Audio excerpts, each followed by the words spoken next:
Good evening, everyone, and welcome to Southern Virginia University Women's Soccer here from the fields at Southern Virginia University. I'm Jim Bresnahan. I'm joined by Mike Harmon, getting ready to bring you the Knights of Southern Virginia and the Cougars of Averett. As Southern Virginia comes in, Mike, again, trying to get another victory, one more non-conference victory. This is the final non-conference game for the Knights before they play conference action on the road Saturday at St. Mary's. Big game at St. Mary's, both the men and women going up there trying to make sure that they start off the conference season with a big bang. And the Knights have a couple of victories on the season. They're facing an Averett team today that has only scored one goal. And actually, at the very beginning of the season, they've only played 4 games. At the very beginning of their schedule, they played Emory and Henry double overtime in a 0-0 tie.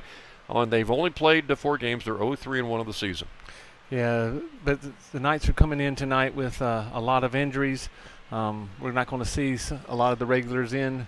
I talked to Coach Garrock and asked who's out, and he said who's in. So it's going to be a tougher game than anticipated at the beginning of the season. Let's take a little break. We've got the national anthem coming up here.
Excellent weather, Mike, for this game tonight. Again, the final non-conference game for the women.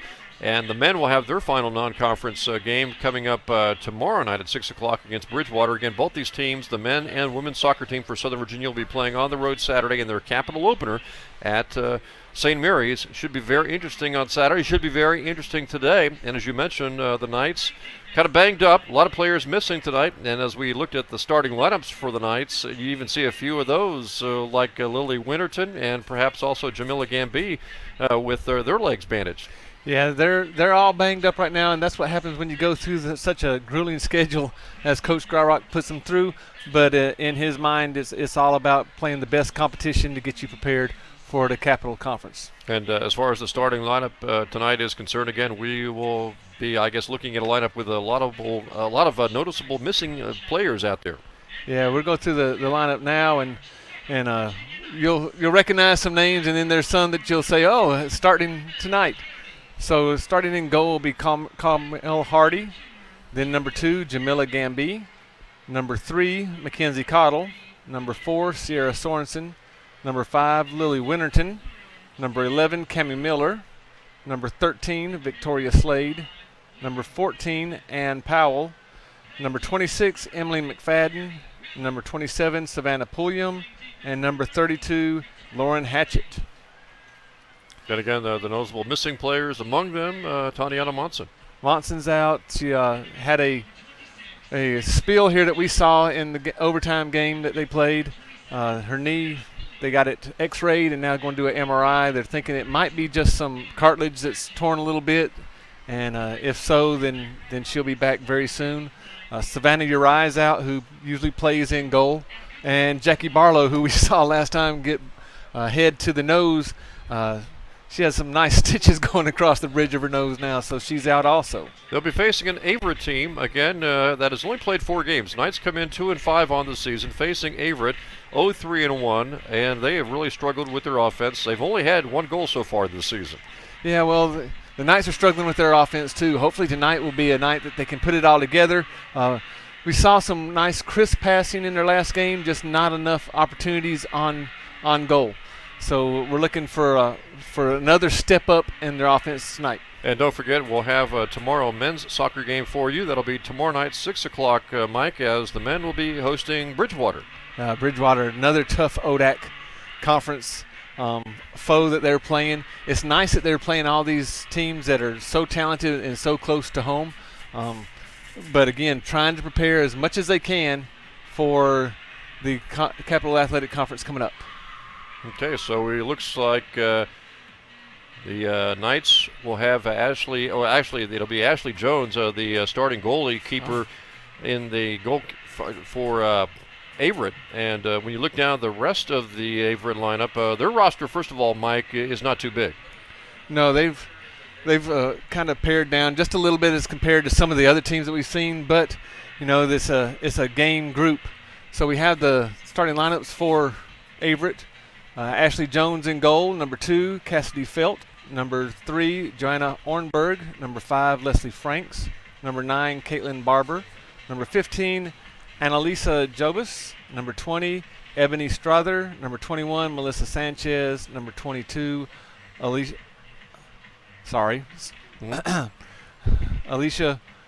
Yando. Number 23, Riley Smith. And number 30, Amanda Gustafson. And that number 22 is Ashley Yando. And interesting roster, too, because their goalkeeper starting tonight is Ashley Jones, 00. They also have another goalkeeper with the numeral 0, Bailey Brown. Yeah, and in NCAA play, you can have the 0 and the 00. Also, if we look down the roster for Averett, they have some players that come from a long distance, such as Amanda Gustafson from Sweden. And they've got some local talent, too, like Ebony Strother, who hails from Harrisonburg High School, just up the road, about an hour away. So we are underway here from the fields at Southern Virginia University. Mike, how important is it to win tonight for the Knights to try to go into that St. Mary's contest on Saturday with a little head of steam, as opposed to, obviously, what happened last Friday against a very tough team, Division I opponent Radford, where the Knights were actually outshot 49-2 in that game? Yeah, this is a game that not only do you want to win, but you want to execute really well and feel really good about going into the first conference opener on Saturday. And, of course, I guess Knights fans are even more concerned about the health of the team going into that game on Saturday. How many players, if any, who aren't playing tonight might be able to return on Saturday for that all-important road contest at St. Mary's? Well, I think we'll see 1 or 2 of them come back. Nice job to clear it out.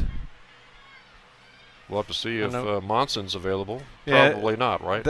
That's all going to depend on her MRI and how it's read and if it gets read in that time. Mm-hmm. But I know on the back line that Alicia may be coming back. Alicia Blackham, she's passing her concussion tested, and I know that she's anxious to get out there, so that would really help shore up the defense on the back line. Maybe towards halftime we'll give you an idea of what both the men and the women might be facing at the Capitol this year. But I know the men, we just took a look at the top 25 rankings. Christopher Newport up to number 4. Yeah, Christopher in men's soccer. In men's soccer, and also in men's soccer, Salisbury's at number 12. So great conference for the men to be playing a lot of nationally ranked schools. And actually, we'll see Salisbury and Christopher Newport not too far away. We mentioned the opener is September the 26th at St. Mary's. The next Capital game for both the men and the women will be October the 3rd against Salisbury. It's a doubleheader, a home doubleheader, first Capital home games. And just a few days after that, Mike, October the 6th, they have Christopher Newport come to town. Yeah, there's no night off when you're playing in the Capital Conference for any sport, whether it be soccer. We know that in softball they're great. Lacrosse has a bunch of great teams. Volleyball, but also when you start looking at football, the teams that play in the NJAC that are Capital Athletic Conference members, it's just there's no night off. You mentioned, Mike, how the Knights have really struggled with their goals this season. They come in with just 4 goals in 7 games. Their 2 victories, both 1-0 finals, one over Emory and Henry in the second game of the Blackham Classic, and then, of course, September the 16th in overtime, Jamila Gamby getting the winning goal against Randolph on September the 16th. Well, and it's nice to see them play these meaningful, close games to get them prepared for what could be happening in the Capital Conference. We know that there are going to be a lot of loaded teams. They're going to come out, and we don't know about their injuries. They could be experiencing the same thing, but we know that there's very talented teams.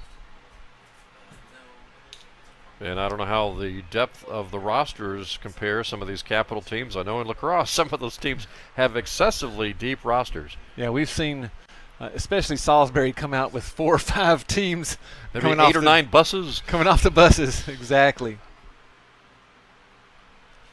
Interesting conversation I had with Jason Lamb during the football game Saturday at halftime of the game against Frostburg State, where he not only took a look at how the fall sports were going and previewed winter sports, but had an early preview of spring sports, looking ahead, way ahead, I guess, to lacrosse next spring.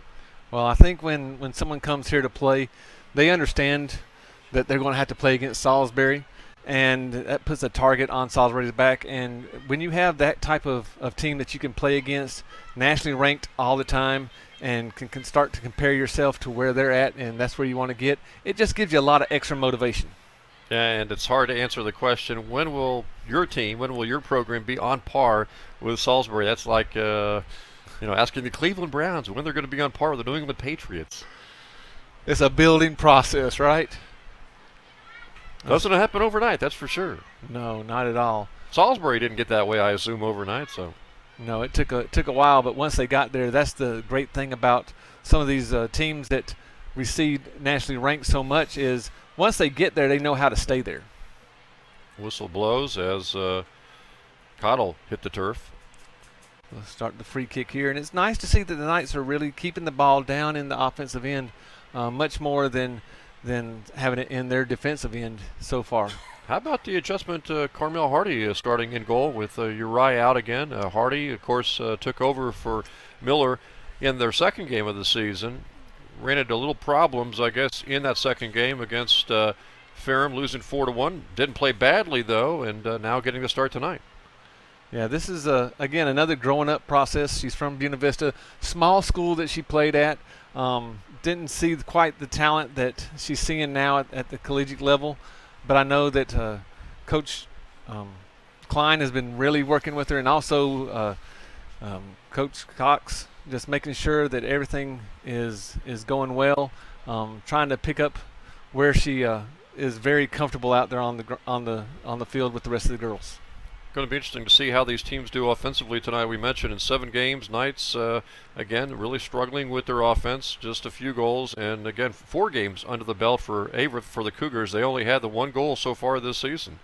Will one of these teams break out today with their offense? Well, a 2-goal game would be an offensive outburst for either team. You know, and that's one thing about soccer is you see a lot of those scores of 1-0, 2-1. So every goal is so important. Here's where Carmel had problems in the last game that she was in, was these corner kicks.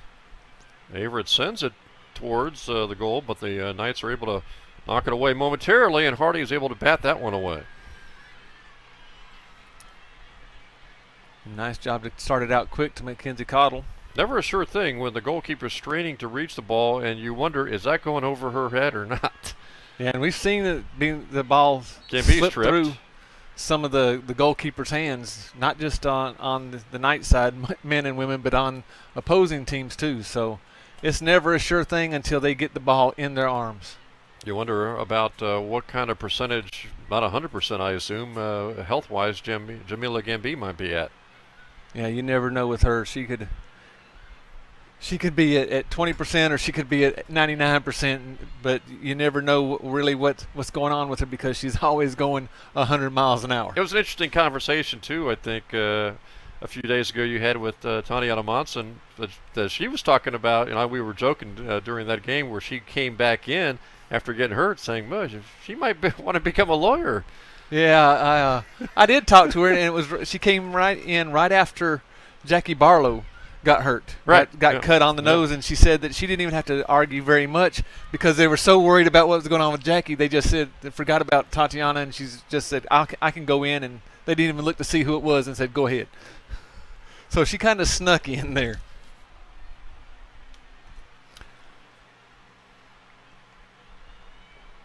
I think that's right there near on the fence. That's Tony Caputo watching the game, isn't he? Yeah, he's here as the athletic administrator tonight to make sure that His team's getting ready in a few weeks, actually, probably for basketball practice. October 15th is the date. That's the big one. Hardy came out, left the goal, but Averett not able to get a shot off right away.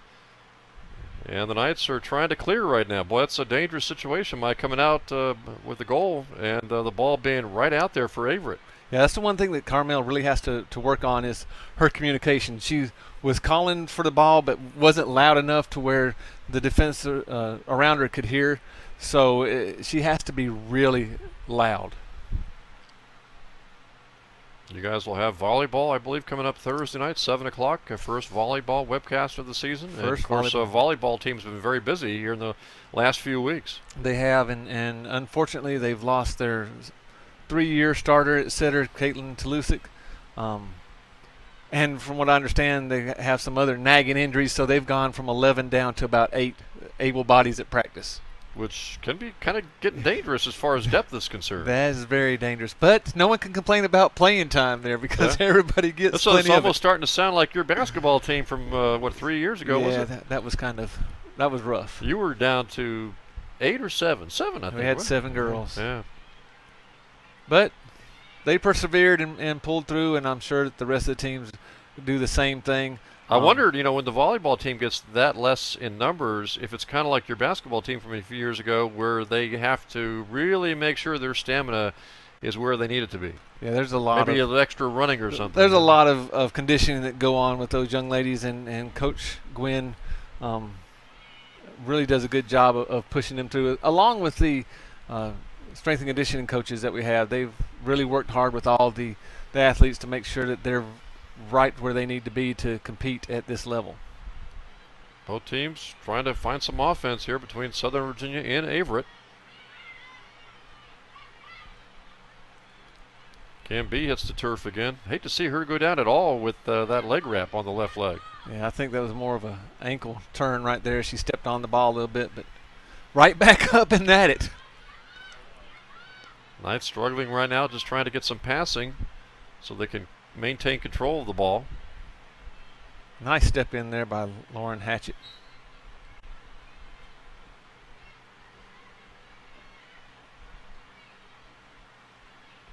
Looks like we got a foul on Gamby.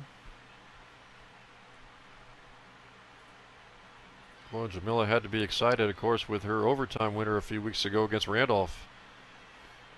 Yeah, in the very first few minutes of that overtime, right after the Knights dodged a huge bullet, she was able to come back and just lift it up over the top of the goalie's head. Always helps, Mike, to get a couple of non-conference wins before you really get going into the conference season. Some confidence builders. Well, yeah, and just playing against the type of competition that they do, you really have to be on point, not only in the games, but you really have to be on point during practices too, because you know that the next game you're going to play is just as hard as the last one. And I don't know about the men, but as you mentioned, and you were able to hear from Mac Rawrock talking about it. They maybe some of these players really have some payback on their minds last year when they hit the road for St. Mary's. Yeah, St. Mary's was the one that put them out. They beat them 2-1, put them out of running for the Capital Conference tournament, and so they're really wanting to go back in and take that win away from them this year, put it in their win column, and get closer to that Capital Conference tournament. Played 12 minutes here, Mike, and no one really has had a serious look at a goal right now. And the Knights steal that pass. And again, with so many players playing a little bit out of position, the offense looks a little bit fractured right now. Knights are just trying to work it into the offensive zone. Averett's had a little bit more success doing that. But both teams are struggling right now with their passes, trying to complete passes to their teammates. Yeah, there really haven't been any hard attempts at shot on goals for either team. Again, a filling out process, I guess, with especially with the Knights trying to make sure that every player that's out there really gets into the groove because they're playing so many new people in so many different positions. And you wonder about the bench. How many players are available on the bench to come in and spell some of these kids? Because again, stamina really comes into play when you have so many players out. Yeah, and again, Coach Starrock may have been joking around a little bit when he told me, and I asked him who's in or who's out, and he said who's in, but it's going to be something that we have to kind of look at because we know that in the past games he's substituted very liberally, and we'll have to see if he does that. And if he doesn't, we know that that's because of injuries that have happened that he's trying to take care of and manage. Sorensen with a header, and Gamby controls it now. And now the Knights will try to go on some offense here.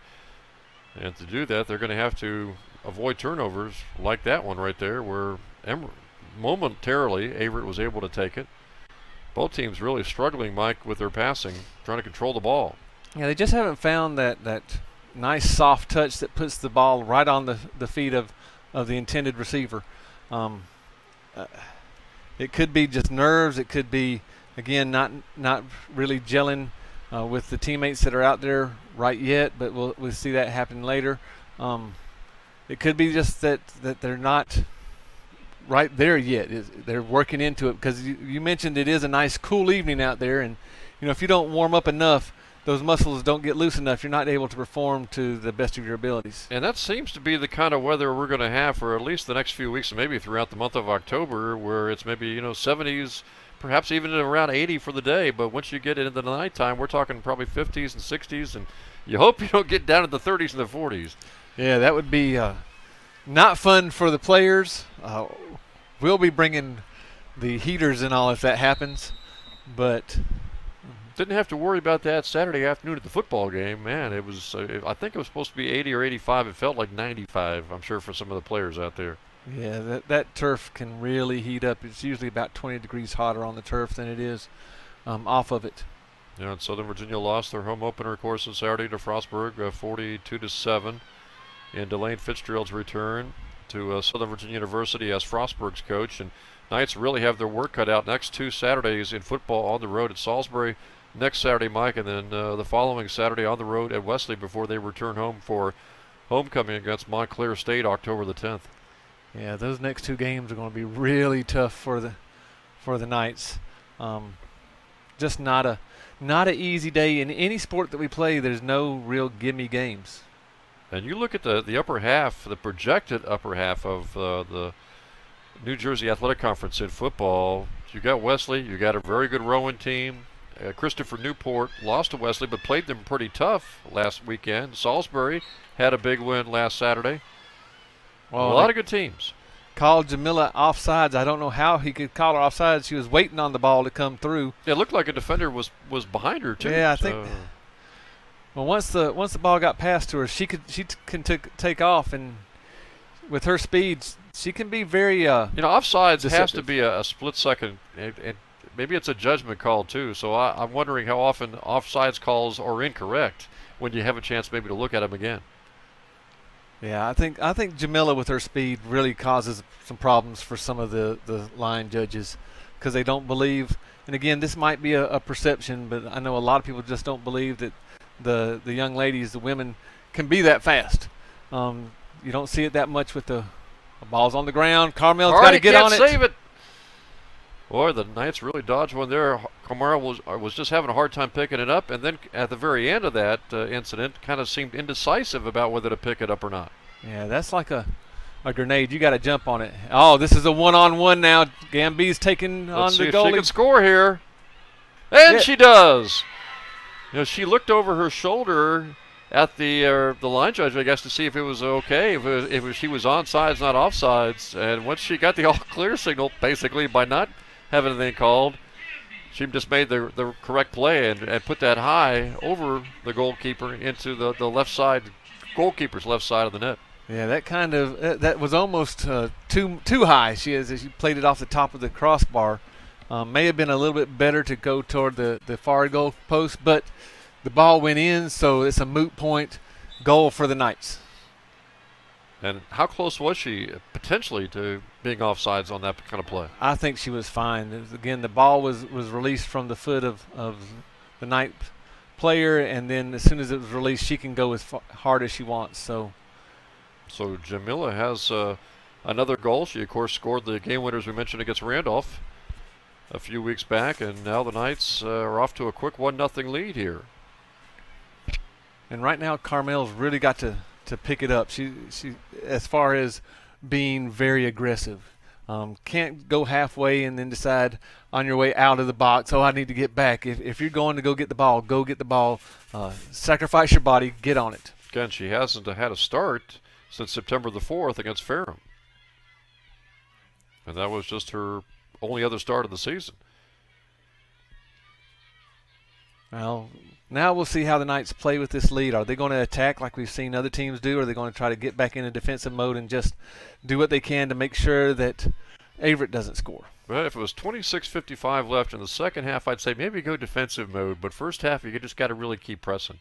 Well, I'm sure they will, and Jamila will want to score more and more goals. She might want to score 4 or 5 times tonight. And along with Mackenzie Cottle, because Mackenzie she was the one that scored their first goal of the season. She's a very talented player out on the wing, so it'd be nice to see them really get into a groove and score 5 or 6 goals as a team going into their conference play. One thing's for sure, between obviously being really heavily defended and, of course, being injured, it doesn't look like Tatiana Mons is going to be able to match 17 goals that she had last year. No, that's that was been a hefty thing to do, even if she was 100% healthy, because so many teams are going to be keying on her. That's why it's so important that we see these other players step up. We know that Gamby was a goal scorer for them last year, but we'd like to see Mackenzie Cottle score some. Sierra Sorensen, when we have Nakamoto come in, we've seen her up on the front line there. It'd be nice to see these other players really take off and do some great things for the Knights. And especially if Monson doesn't come back right away in the Capital Conference, in those Capital Conference games, you're going to need those players to really step up. Well, and there you got Gamby. Goalkeeper really came out far for that one. Well, it looked like there was a little bit of confusion between the Averett defender and the goalkeeper, and Jamila was just going to go flat out as fast as she can to get to the ball, and if the goalkeeper didn't come out, we'd see another one-on-one. Slade was able to work it upfield momentarily. Well, we've seen Coach Graurock really do a good job of subbing a lot of people in all the games, getting them as much playing time as possible, so in case something ever happened to the person that's in front of them, they're ready to step up and step in. It's McFadden with it right now. Over to Sorensen. She is pushed. No whistle.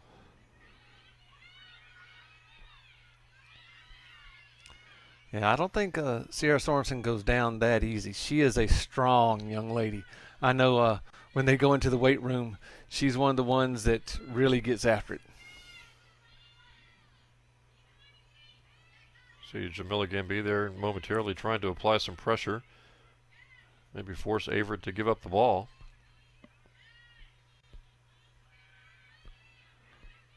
And now it's going to be interesting to see when they pull Jamila out. Who are they going to put up there at the point that of their attack? And they will pull her out, right? Oh, yeah. Not going to play 90 minutes, is she? I don't believe so. I think that Coach Graurock Who would be the prospective candidates in your mind to at least temporarily replace her? Great question. Yeah. That's why I posed it. I don't know who they were going to bring in and put up there. I would think it's Sorensen, but she's actually more of a playmaker. So I don't know. Maybe Cottle. Maybe they'll move Mackenzie over, but Mackenzie's been playing the whole first half too, so we have to look and see what's going to happen. I don't know. Maybe someone like a Zoe Bradshaw. I don't know, but again, last time we saw her leg was wrapped up, so I don't know if she's available tonight. We'll find out when we get a substitution, provided, of course, we get one. Neither team has subbed so far. Averett doesn't seem to be right now really aggressively pursuing their offense. And again, they came in with just 4 games under their belt and only 1 goal in those 4 games. Free kick here for the Cougars. And it looks like Averett just wants to probe, and if you make a mistake, they want to try to capitalize on it. They're more of a counter-punching type of of team, as opposed to some of the attacking teams we've seen that just go over the top and over the top and over the top trying to score the goals. Hardy has to be really careful here. If they try to send it in, she's got to make sure that she punches it out or comes down with the ball. It is sent towards the middle. Nice. She's trying to get rid of it, clear it. Nice job by Cammie Miller to get the ball out there. Even Gambee was back there helping out. And I think they realize that right now defensively it's most important to get back there and make sure the ball gets cleared out instead of just spreading the field out and maybe cherry picking a free goal.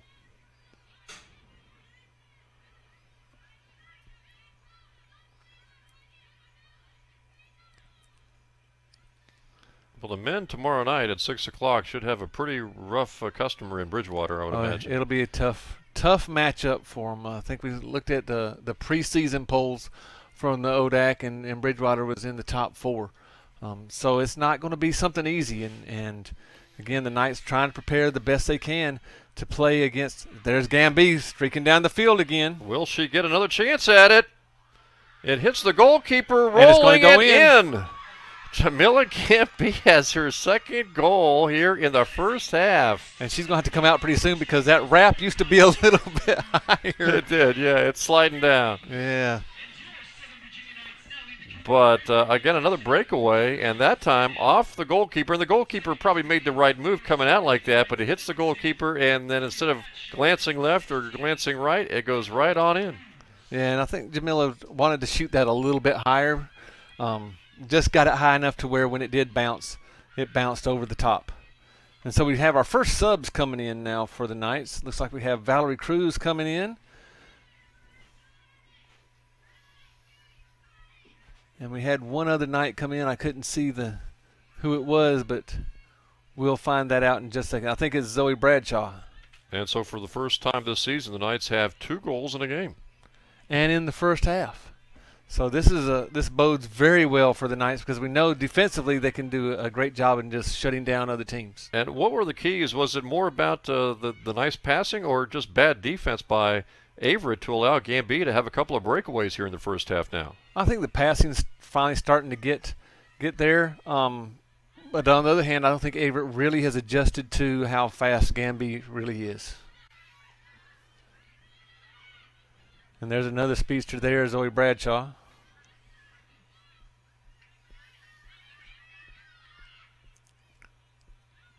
So if you never practice or play against that type of speed, you really can't judge it, and all of a sudden you think you have enough distance to make up, and the players by you. That's what's happened on those last 2 goals. Is Gambee's just used her natural athletic ability and speed to get by. And in both shots, she didn't panic. She took her time as that one rolls right past Hardy, and fortunately for the Knights, does not go in. It goes off to the left of the goal. Yeah, it looks like Cammie Miller got caught watching just a little bit there and not getting back as quickly as we've seen her do in the first 25 minutes of this game. Knights trying to improve to 3-5 on the season with a victory tonight. Cougars came in 0-3-1 on the season. And the Cougars will make a substitution, bringing Rosa Morales, a freshman from Stafford, into the game.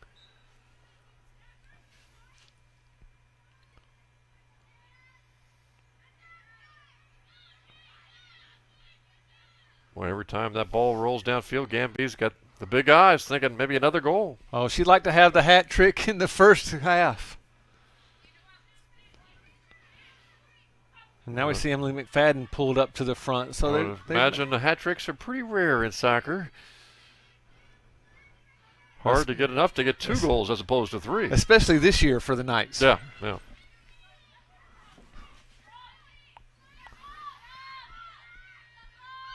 I know that Tatiana had a hat trick last year, and now Gambee's trying to get a hat trick this year. So I'm sure Coach Graurock likes the hat tricks every year, but I'm sure he'd like it even better if there was hat tricks every game.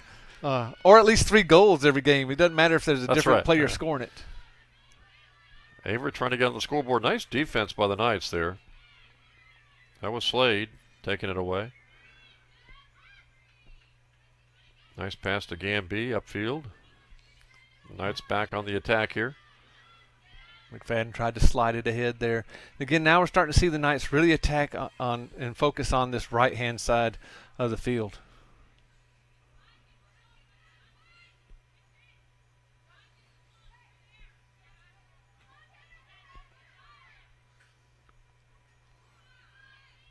Slade is trying to desperately to find a Knight instead of having the Cougars bounce it off their head.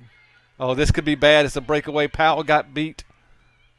Powell battling, though. And Hardy, nice job. Powell with a good move to stay with the attacker, and Hardy able to get the save. And Powell just kept on angling her and angling and angling her toward that near goalpost, cutting off any type of angle that she may have. You know, and as quick as Powell is, you kind of wonder, what would she be like on the offensive side, rather than see her so much on the defensive side? The coaches are going to say defenders are too valuable to move up to offense. Well, could be. But she did an excellent job there. Gamby is hit from behind, still moving ahead with the ball. Oh, nice pass to McFadden. Let's see if she can get a shot off. Runs into a defender. Nice pass back to Gamby, who was not expecting that pass. Tried to get it in the middle, and that was taken away by Averett. Yeah, just couldn't get it to Cruz there to switch the fields. Hatchett has to get back now quickly. Good job cutting off of the angles. Nice move by the Averett player, but a nice save there by Hardy. As Jobsis was able to get a shot towards the goal.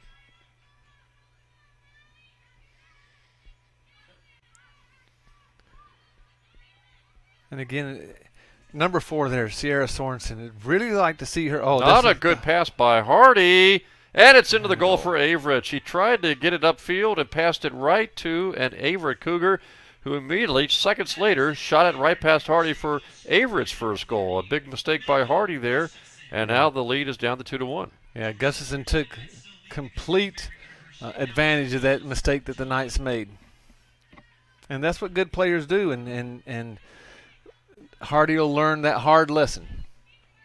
Got to be very careful when you have those passes coming out of the goal, Mike, as to whether it's going to go to a teammate or the opposition. Yeah, it's hard to clear the ball straight down the middle of the field. You got to try to get it at an angle. And when you got a 2-0 lead, boy, you don't want to give Averett a gift when they're struggling so much with their offense. Knights will try to get it back, and that shot way off to the left, taken by Cruz. So instead of sitting on a 2-goal lead as we come up towards halftime, about 16 minutes away, the Knights suddenly have had their lead cut down to 1, Mike. Yeah, and it happened just in the blink of an eye. Hopefully now the Knights will settle down, maybe find that offensive rhythm a little bit more and get some more shots on goal, because the 2 that they've had have gone in.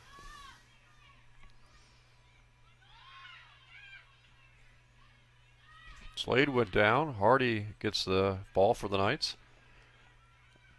We talked about which players might be available for the first Capital game. You know, Monson, would she be available on Saturday at St. Mary's? Well, how about the goalkeeper? Yeah, is Savannah Uri going to be available? I think she might be. I think they're just trying to hold her out to make sure that she's as healthy as possible.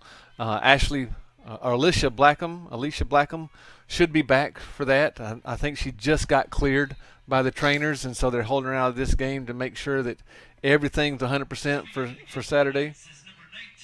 And I'm sure Matt Gararok also is thinking, boy, let's not have anybody else get hurt tonight. Yeah, that's the main goal. Chloe Lewis in for the Knights.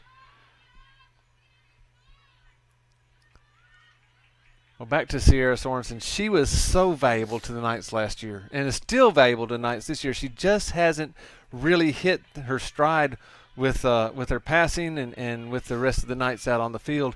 And once she does, then the Knights become a completely different team offensively. And I don't know, again, with the injuries and the different combinations that have been out there, I don't know if that impacts her play, just playing with different players every shift. Oh, no, this is a bad breakaway again. Shot taken. Nice save by Hardy that time. Kicks it away from the goal. Corner kick now. Like to see her make that save and control the ball too, Mike. Yeah, the biggest key, though, is make sure that she keeps it out of the goal and going towards the sidelines if she's going to just punch it.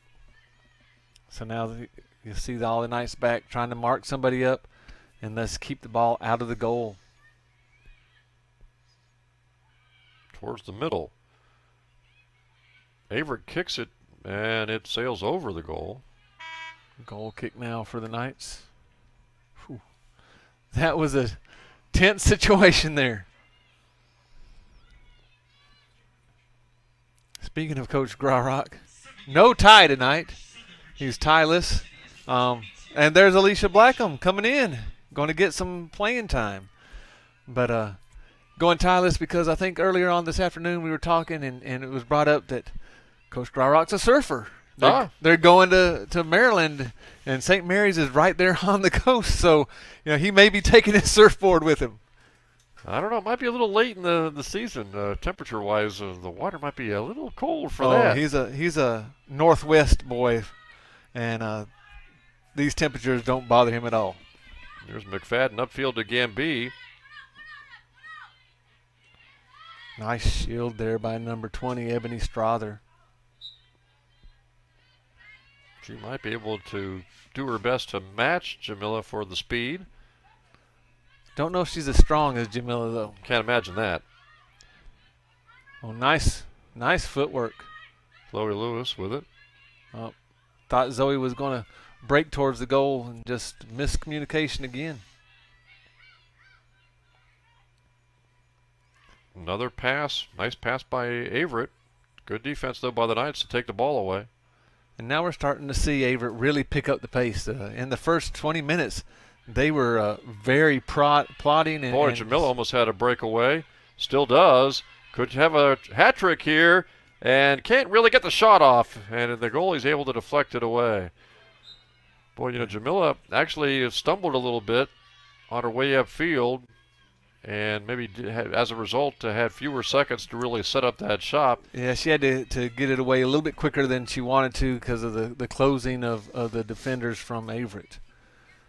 First corner kick now for the Knights. Let's see what type of set they run here. McFadden will take it from the right corner.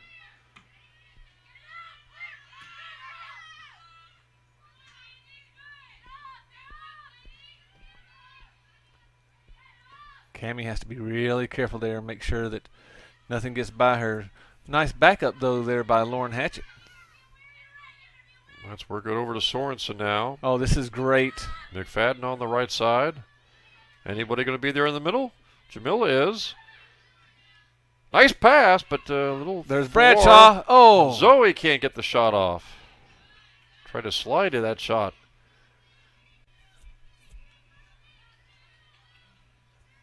And that was a nice build-up by the Knights. They filled the middle and the left. Middle with Gambee and the left with Zoe.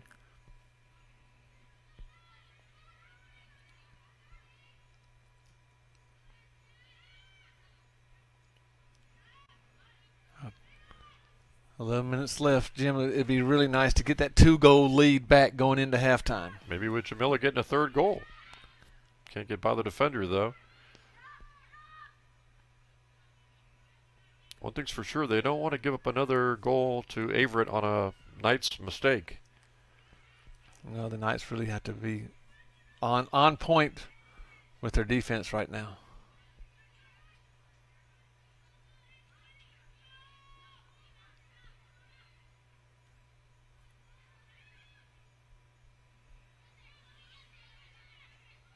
And Averett's turn from a counter-puncher into a very aggressive, over-the-top passing team.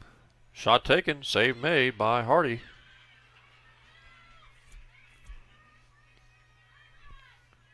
Again, clearing right down the middle of the field is probably not the best idea. Dangerous. And it goes from a distance out. And suddenly this game is tied, Mike, with 10:03 to go. Averett shooting from a distance, and as you mentioned on both occasions, Hardy, the goalkeeper, tried to clear down the middle of the field, and on both occasions it wound up in the Cougars' hands, and they get a couple of goals out of that. Yeah, so both teams that have come in struggling to score goals have scored 2 goals in the first half. Knights, thanks to Jamila Gambee with the breakaways, and the Cougars, Mike, with some bad clears by the Knights. Again, taking advantage of what's given them. Nice job by the Cougars. A nice job by the Knights also for scoring those first 2 goals. Well, not the way Coach Graurock was thinking this might go, with a 2-goal lead and his team firmly in control, now suddenly tied at 2. And this is anybody's ball game as we close in on halftime. Yeah, that's why coaches really should have stock in Tums or Alka-Seltzer because of situations like this.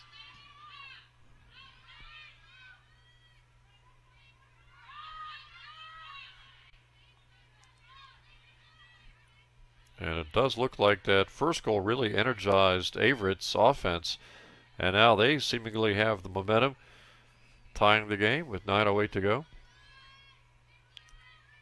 Yeah, they're pushing the ball really hard down the field now, trying to get that 3rd goal so they can go into halftime up.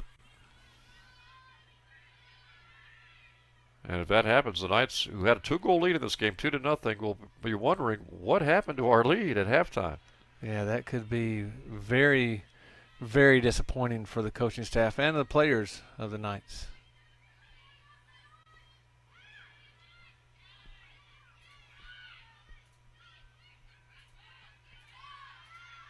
And Jamila's played the entire game. Looks like she's maybe a step slower, perhaps being a little tired, Mike. A little tired, and we don't know if that quad's tightening up on her too. McFadden with some nice moves to get it upfield. Getting almost over to Jamila. Yeah, just but an Averett unfortunately. defender able to knock it away at the last second. Yeah, just got enough of her foot on the ball to clip it off of Jamila's back heel, and Otherwise, another breakaway. another breakaway.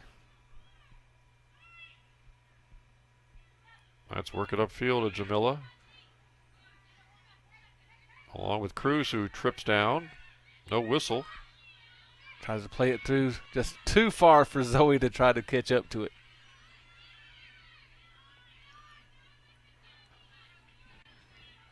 And that's Chloe Lewis on the left side.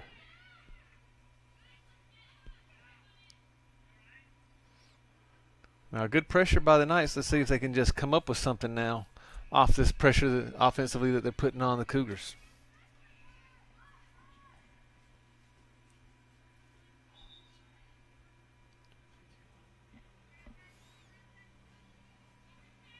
Mike, you get a chance to watch much of the football game. I know the Knights really struggle with their offense, but their defense, even though they've given up 107 points, and I know obviously some of those were defensive touchdowns in the first 2 games of the season, but the defense has some stars out there. Of course, Sam Malore, he's a rock in the middle, and they've got good linebackers this year, the Knights do, but a lot of new players, a lot of inexperienced players. Offense is kind of struggling right now, and boy, the New Jersey Athletic Conference not the place to struggle in. Oh no, not at all. Especially when you're playing teams at home. That's when you really have to try to do your best to win those home games, because when you go on the road, it could be just devastating. Header taken by the Knights, but saved by the goalkeeper for Averett. And of course, after that game Frostburg on Saturday, there's only 3 home games left on the schedule. The Montclair homecoming game, October the 10th, game against Keene, I believe, on the 31st, and then the final game of the season in mid-November. Yeah, kind of an unbalanced schedule this year, but next year it'll be turned around, and we'll have the home games that I think 6 of them. So it'll be. And if they turn it around, that means home games against Rowan and Wesley. Rowan and Wesley. Just to name a few. Here's a pass to McFadden on the right side. Gets the She shot chips up it and in. McFadden putting it right through the goalkeeper and a defender and just sailing that ball into the net. Great little chip shot by McFadden. Saw the goalkeeper coming out, knew that she had the far goal post wide open, and just chipped it over the top. And it was almost like the defender and the goalkeeper didn't think she was going to take that shot, that maybe the bigger concern was trying to center it, provided there was somebody there for a centering pass, and I'm not sure there was. So the Knights have the lead back now with 5:53 left until halftime. And 3 goals now for the Knights, Mike.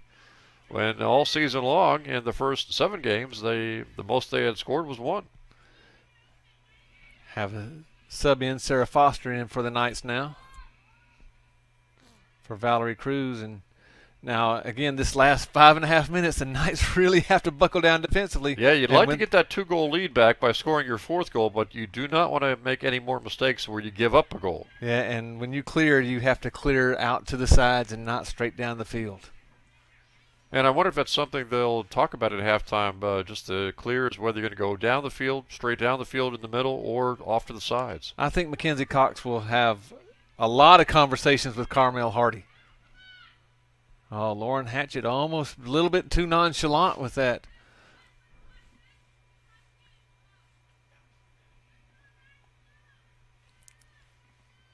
Again, we'd like to see the ball down on the offensive end for the next 5 minutes and not have the defense be pressured this much.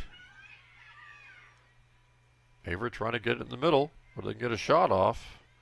Powell knocks away momentarily. Averett shot off to the right of the goal. And I'm not one for stalling, but this last 4.5 minutes, if you can take a few seconds off by slowing the ball down on your throw-ins or your free kicks, go ahead and do it. Get to halftime with the lead. Avery Bishop is checking in. She's not seen a whole lot of playing time, I believe, this season. She's a freshman from Marlboro, Maryland.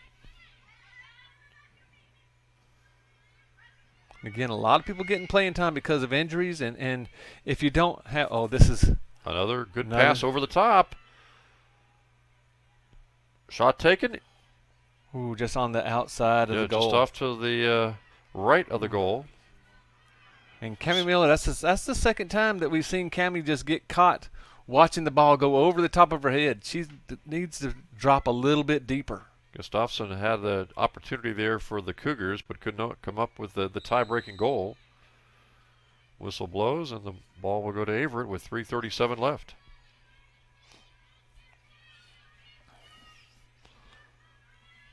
Well, we know about the look of the Irish. We've seen the luck of the Knights, though, in the past couple of games where their balls have gone off crossbars, off the side of the goal post. Overtime victory against Randolph, perfect example. Exactly. Sent in, and Hardy grabs it. And then that last shot on goal right there, just barely skimming the outside part of the goal. Knights having a hard time clearing, and another whistle blows against Southern Virginia. And this is about the distance that Riley Smith scored her goal off of. So they got to be careful now of a direct kick going in. Oh, they're putting a 3-person wall up.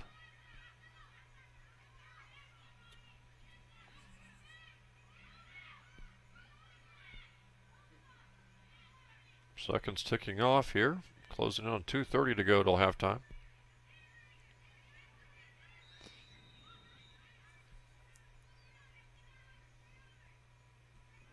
Kick towards the goal and high over it.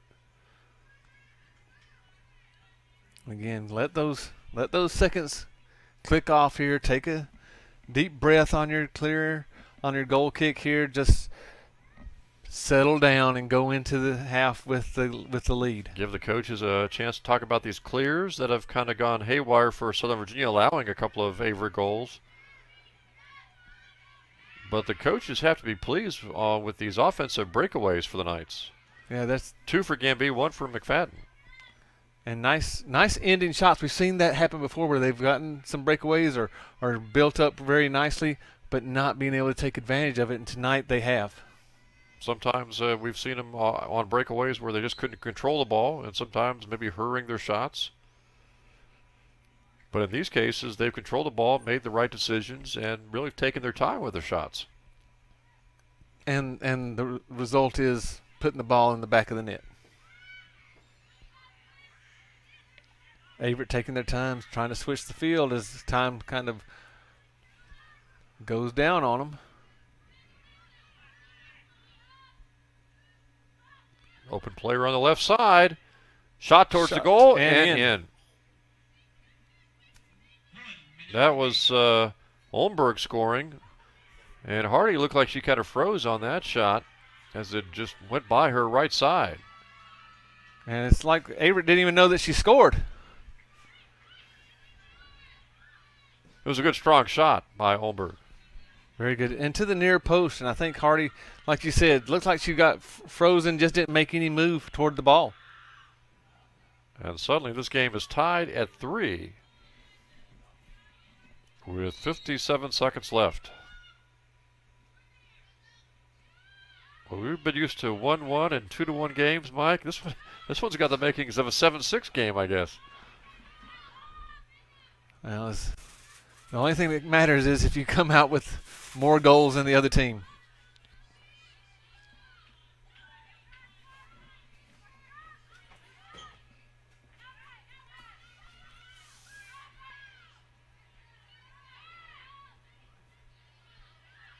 Nice job by Powell to challenge and take the ball away. Powell may have a play in the middle to Shot McFadden. in. McFadden scores her second goal.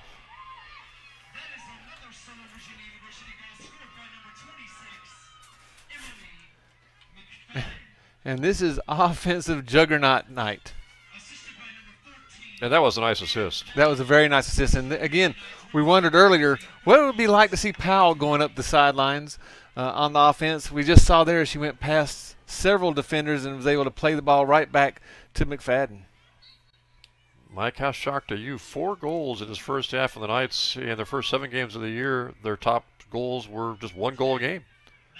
This is what Coach Garrock was hoping that their offense would do. Maybe not defensively of giving up 3 goals, but nice job of the Knights being able to put the ball in the back of the net so many times in the first half. And so we are at halftime. Your halftime scores: Southern Virginia 4 and Averett 3. We're going to restart our stream of this game, so we're going to break away for a few minutes here at halftime and stay with us here from the Southern Virginia University, the fields at SVU.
And welcome back to the fields at Southern Virginia University. Jim Bresnahan, Mike Harmon, ready to bring you second half action as Southern Virginia leads here at halftime over Averett 4-3.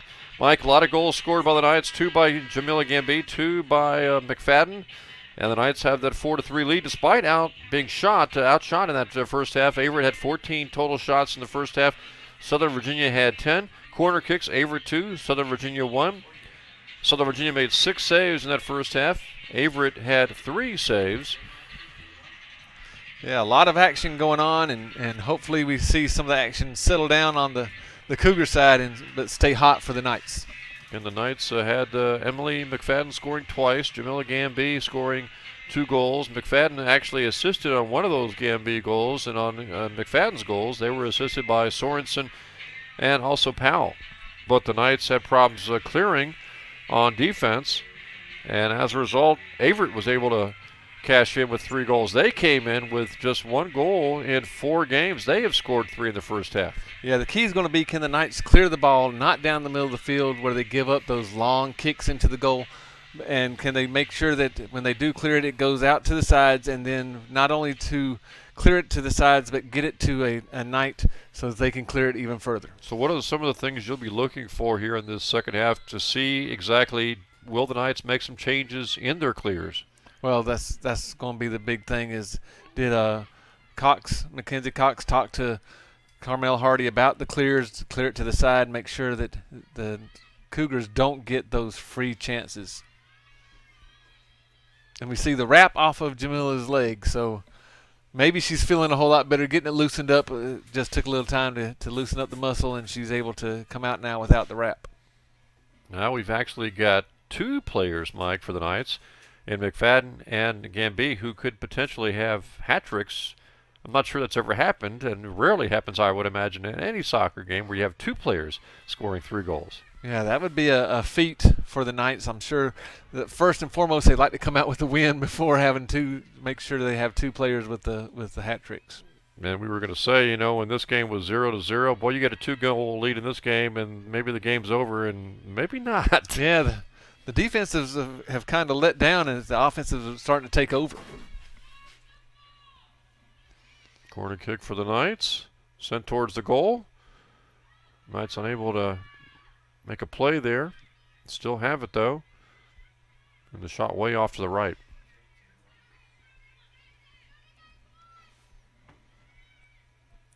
And a lot of Knights getting a lot of playing time that usually don't get starts or the majority of the playing time because of several injuries to other Knight players. Coach Garlock doing a great job of sending a lot of people in. Here's a breakaway again. McFadden with the ball. Over to the right side, fires, and it's just off to the right of the goal. And that time she went to the near goal post instead of the far goal post, as we saw her when she scored her second goal. She looks like a completely different offensive player tonight. Yeah, a lot of confidence. Once you see a ball go into the goal off your foot, a lot of confidence happens, and now she's really starting to feel very comfortable in this offensive scheme of the Knights.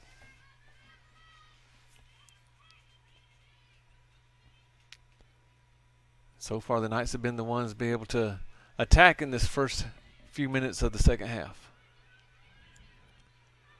Here's Slade up the right side with it.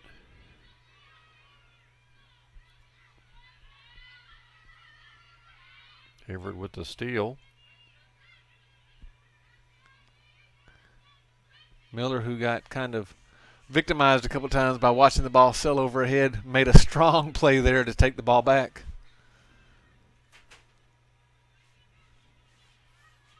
Off the foot of Struthers, so it's still Southern Virginia ball.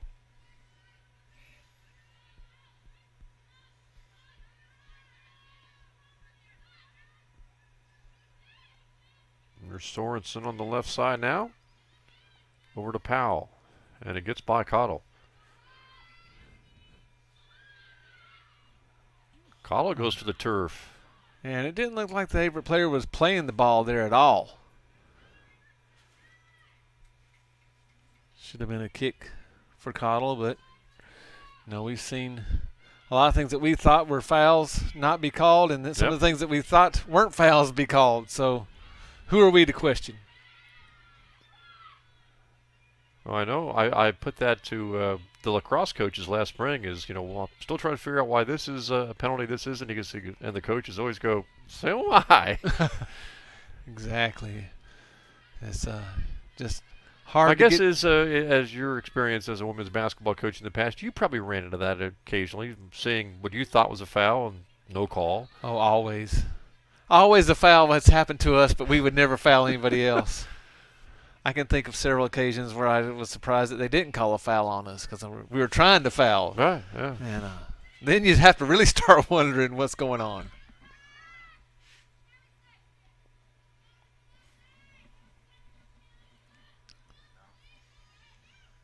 Long chip shot in toward the goal. Hardy comes out for it. And that was much more decisive than we saw in the first half. Well, you mentioned, once you get a goal, you get really some confidence going. I wondered if that's the same reverse for goalkeepers. You give up one or two, and then maybe you get a little gunshot. That's could be true, but I know that Mackenzie Cox, who is the saves leader for the women's soccer team all time, is assistant coach over there with Coach Garrock and Coach Klein, and I'm sure she got into the ear of Carmel Hardy and was telling her, you've got to be more aggressive and more decisive. Yeah, and we looked at those 3 goals. I mean, the first 2, just bad clears, a clearing down the middle, taken away by Averett players. A third goal that she gave up, strong shot it was from the left side, but maybe slow reaction time. Yeah, just kind of got frozen and didn't make a move at all toward the ball. Sorensen tries to slide it upfield to Cottle, but it's taken away by Averett.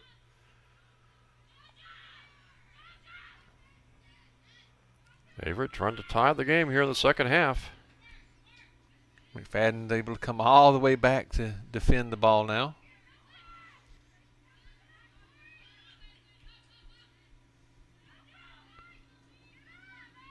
And is able to clear it out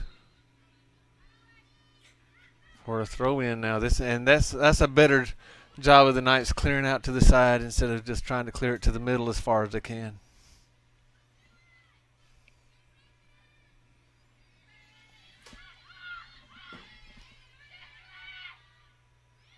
They were trying to keep it in.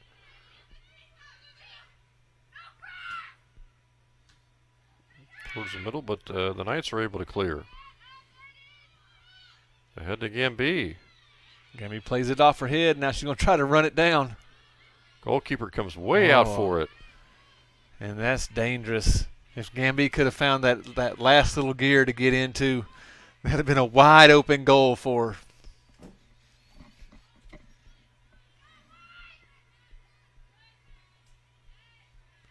And you have to wonder how much that either it's a quad strain or a groin strain that has hampered Gamby. Nice pass to Gamby. Fires a long shot. No prayer going in there.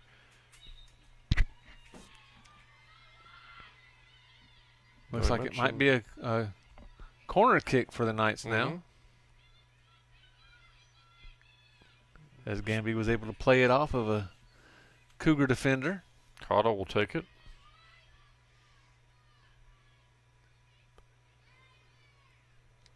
All right, off the head of, I think that was,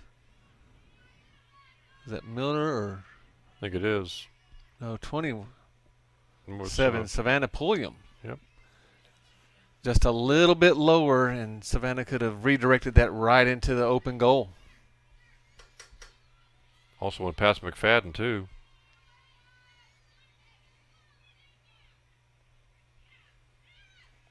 Don't forget, we'll have men's soccer action coming up on Wednesday. Tomorrow night, 6 o'clock, men taking on Bridgewater. Shot towards the goal, saved by the goalkeeper.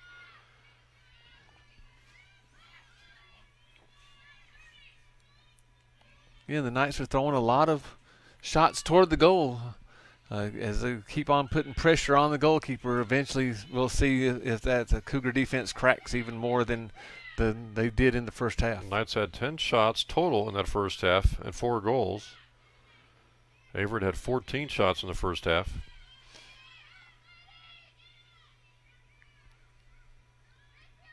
Nice little give and go by the Cougars, and this, again, slide it right through as Miller misplayed.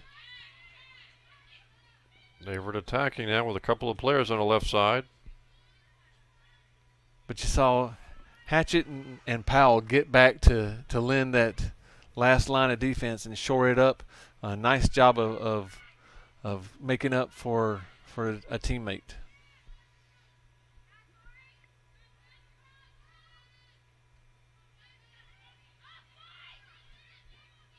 That's trying to work it upfield to Gamby. Again, the goalkeeper comes way out for it. Yeah, coming out close to the edge of her box there. Again, just kind of dangerous, especially with someone that has the speed of Gambia, because if she can beat one defender and keep the ball right there on her foot, she's at the goalkeeper's at the mercy of Gambia.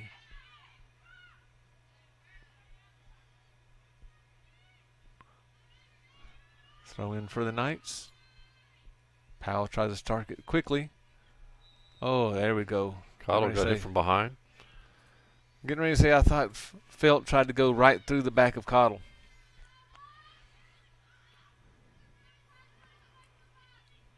Pulliam will take this from the left side. And they'll back that three-man wall up a little bit.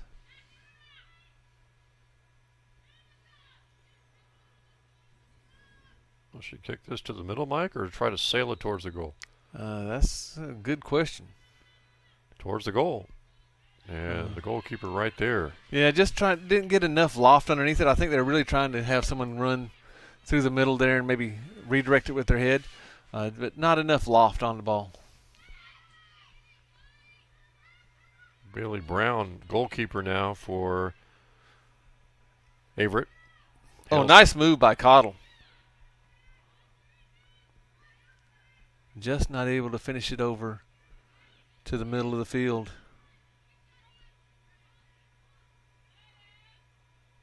Ashley Jones had been the goalkeeper for Averett in the first half, but again, she surrendered 4 goals. Here's a kick towards the goal, and Bailey Brown again in now, knocks that away. And another corner kick. As we see Savannah Pulliam again getting into it, trying to get in an offensive flow. She's been right in the middle of the last few plays. Cottle takes the corner kick.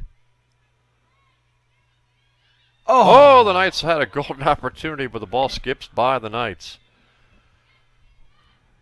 Hit that in stride, Mike. It's an easy point-blank shot. And I think that was Emily McFadden. That would have been her 3rd goal, and I'm sure she's thinking the same thing and just missed it. But it just happens at a split-second rate. And you just got to be in the right place, right time, Mike, and react very quickly. Nice ball by Cottle, though, played through, and McFadden had a chance.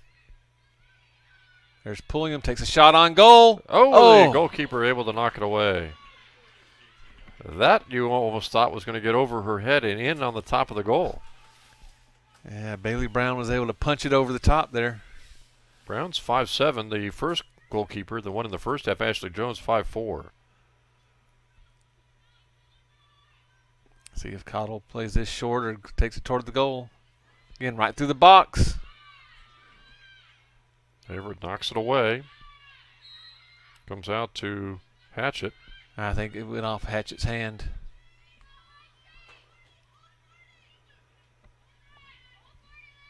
Again, now we're seeing Averett go back to that slow, methodical, counter-punching type of offense that really the Knights were able to defend really well in the first half. It was when Averett started to speed things up that the Knights had some problems. But again, it's really hard to get a read on that, Mike, because again, the first 2 goals by Averett are just bad clears by the Knights. Kind of almost, you almost want to say gifts given by the Knights to Averett. And the only other goal was a strong shot, but not necessarily really an offensive combination. And even though we can term them gifts, Averett did have to execute and put the ball in goal, because we've seen several times men and women's team not being able to take those, no doubt those about gifts. That.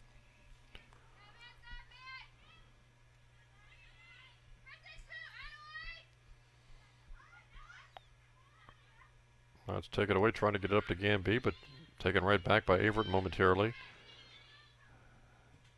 And the goalkeeper comes out and kicks it, Mike, and That can be a little dangerous, too. Yeah, she got outside the box there and couldn't get down to pick it up. So, again, when she tried to clear it, again, straight down the middle, right into a defender. So, got to be very careful there.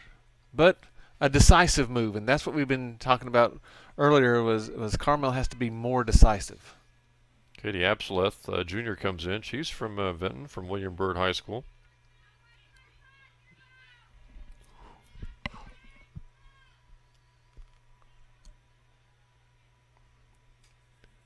Goal kick now for the Knights, and really would like to see them keep the ball down, offensive end, not let it come back across midfield. No goals by either team here in the first 15 minutes of the second half. Maybe So much for that 7-6 game. Maybe they got all the goals out in the first half, and now we're into a defensive struggle. In which case, maybe the question becomes, will the Knights be able to score again, or can they pitch a second half shutout and take away a 4-3 victory?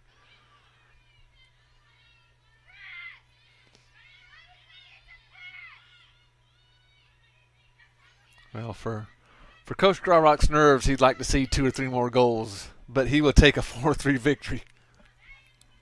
Well, we've seen the Knights with the 2-goal cushion at 2-0. Just could not hold that 2-goal lead. Cottle tried to slide it through to Gamby, but Gamby took an outside route instead of the inside route. Sorensen slid 2. Whistle blows, and Averett will get the ball.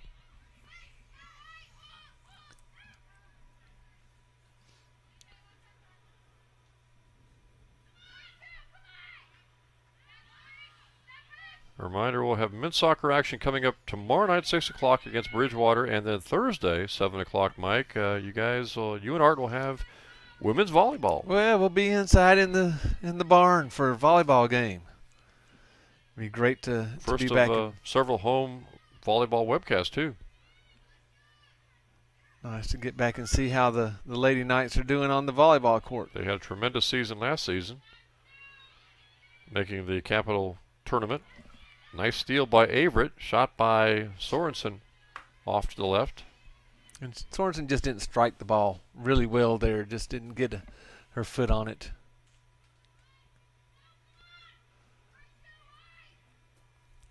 Not a bad idea, though, to take that shot straight away. Goalie maybe slow to react.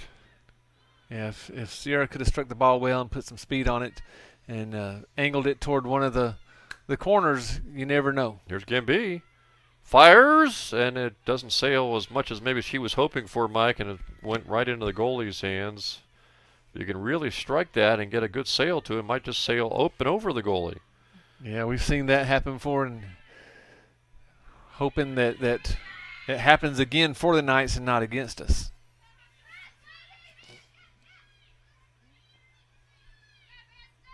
Give and go, taken away by Powell. Again, nice job by Powell to come out of that back. Sorensen with the ball. Wide open in the a middle lot of the of field momentarily, room. but it got away from her and taken away by Averett.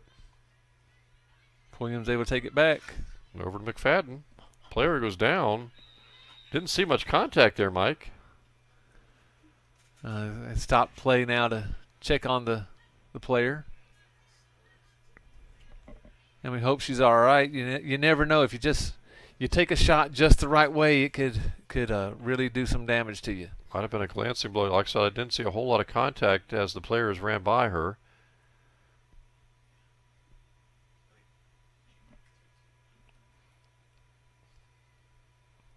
Well, again, this has been a fast-paced offensive game. We hate to see anybody go down right now, especially with the way both teams were playing and scoring a lot of goals. We hope that the player that's down is okay. Well, as soon as we find out her number, we'll let you know, and again, hope that everything is fine.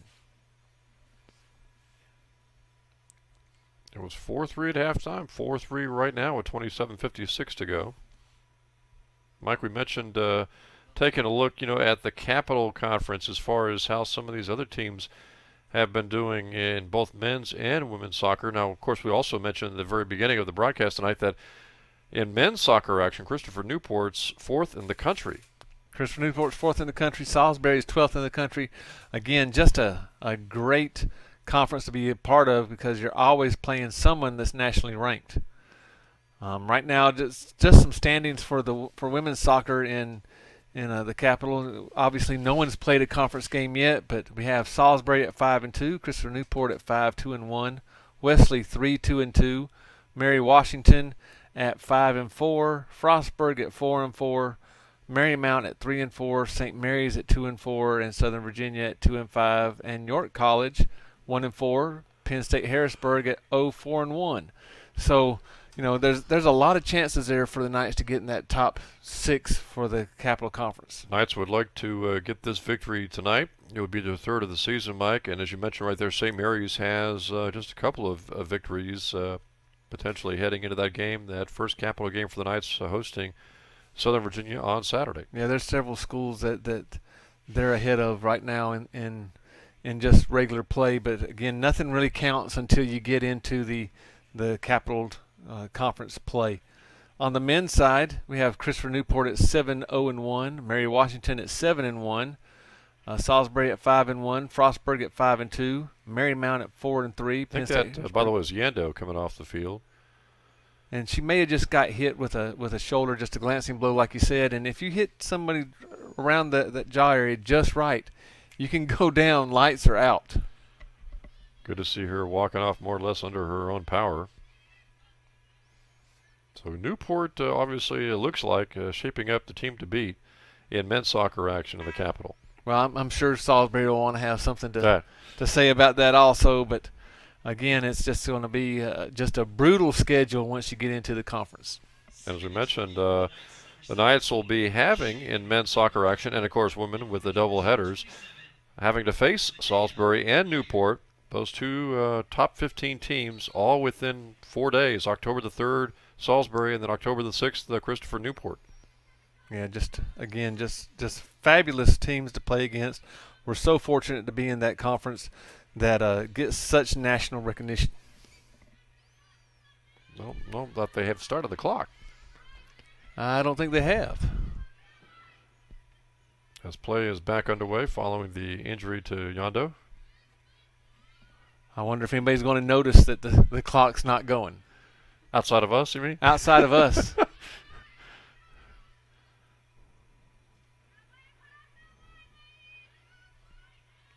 Because if no one notices, this game could go on forever.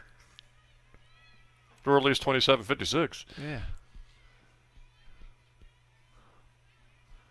Oh, there we go. And now we call the time, and the referee's telling them, don't mess with the clock, don't take time off, just let it roll the way it was, even if you make a mistake. So in the first half, no stoppages of play. Second half, we've had two, one for an entry and one for a clock malfunction. Couple of substitutions in the first half, but you wonder how liberally the Knights might substitute here in the second half, Mike, with this one-goal lead. That's a great question, and I think Coach Darwick probably is going to stick with his plan, and we've seen him substitute liberally all throughout the season so far. I don't think he'd change too much of it right now.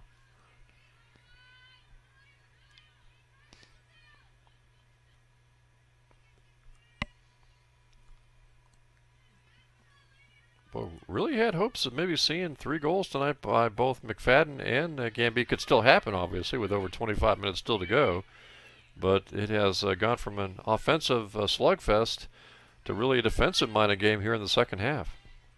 Yeah, so great adjustments made at halftime by both coaching staffs, right? They came out in the first half, and both teams really scoring a lot of goals, and at halftime make the adjustments to keep both teams away from the goal.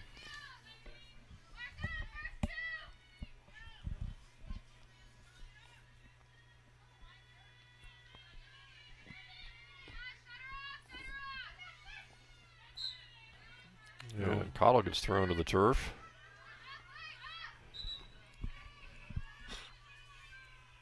Looks like we'll have a free kick again for the Knights now after that foul. Hatchett will take the free kick. And here's a counterattack. And a good pass up the side, just a little too far for the Averett player. Kicked away by Hardy. See McFadden try to sweep in there to get the ball. Oh, nice job by Pulliam. And there's Nakamoto in for the first time. Very quick player, but loses it.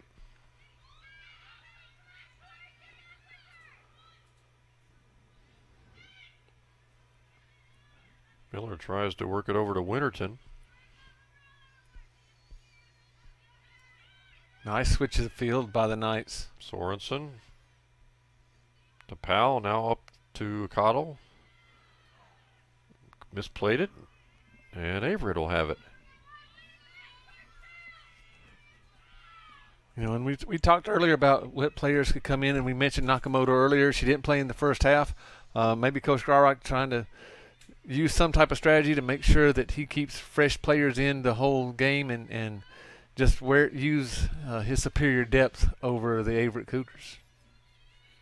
We get a chance to talk with Coach Garrock here the next couple of days. We might ask him the hypothetical: if Hardy got hurt, who would be your next goalkeeper? Yeah, I'll ask him that tomorrow, and report back to you tomorrow night at the men's game.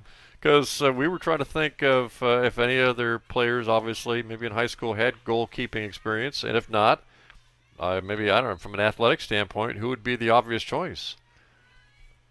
And my response to you was, that's a great question. Are you looking for height, maybe? Or height, athleticism? quickness, anybody that can keep the ball out of the goal. I mean, I guess at that point you would just hope that, you ask who wants to go and keep the ball out of the goal, and you'd have two or three. I'm just that assuming that from. most coaches, no matter what the sport, have depth charts that maybe go 8 or 9 players deep. Perhaps not. Well, at least in football you try to have 2 or 3 deep, but I don't know when you're looking at soccer or volleyball or basketball if you can really go 3 or 4 deep. Collision there, no whistle. Knights take it away, Mike. Nakamoto with it. Switches the field over to Cottle. No one there on the left side, though, trying to hit Powell. Powell just not able to catch up to it. Just a misjudgment of how far away Powell was actually.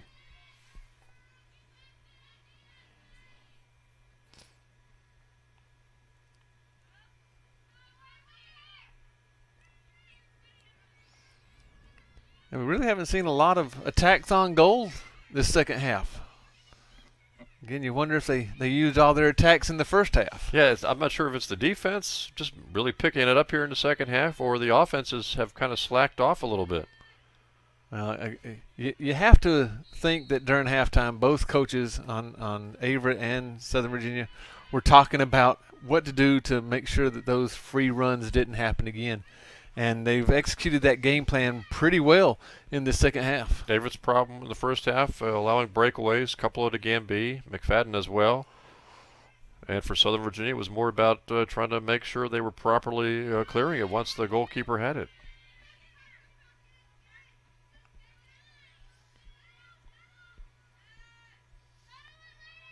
Nakamoto gets it over to Cottle, who tries to give it back.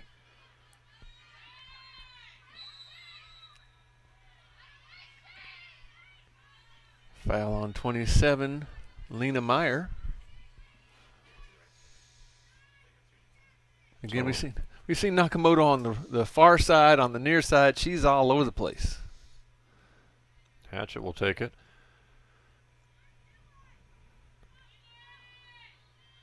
Pulliam tries to play it off her head into the goal, and just not enough momentum and a little bit wide. Not a bad idea, though. It didn't miss by that much, as the Knights will have a couple of substitutions in the game, including Sarah Foster and Valerie Cruz.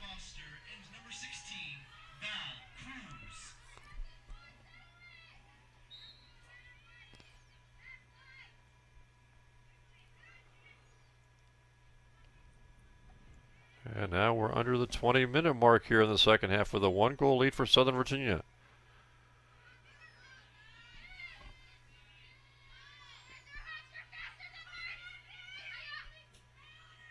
Nicely played by Hatchett. Hardy almost lost it. Did lose it. And Averett can't get the. I'm not sure what she was trying to do there, Mike. Whether she got caught in between, indecisive as to whether she was going to pick it up or kick it out. Again, the Knights still aren't out of trouble. Oh, and this is constituting one of those emergency situations where all hands on deck now. All the Knights have to be back to try to clear this ball out. Looks like Strother's going to take it.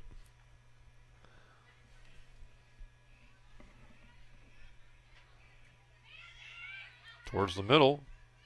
Knights try to clear it. Can't. Averett gets a shot off, way off to the right. We have one of the men's soccer team members, Court Cox, out there as a ball guy tonight, and trying to get some wisdom from him on what Hardy was trying to do there. He'll be busy tomorrow night facing Bridgewater. Yeah, he's one of the main defenders for the Knights, and he's going to have his hands full. Tomorrow, 6 o'clock will be the start. Towards the middle. Nice job by Miller to get the ball out. Averett trying to keep it in. Knights finally come away with it. It's Powell with it. And last time we saw Powell do this, a goal was scored. Unchecked so far up the left side. Now towards the middle. Fires the shot right on goal. There's McFadden just a little bit late on that one, on that run. Bailey Brown, again, the new goalkeeper in the second half as opposed to Ashley Jones in the first half. And she hasn't faced as many challenges as Jones has had, but has played pretty solid at goal. She's played well. Again, like you said, though, hasn't faced the one-on-one from Jamila Gamby or McFadden.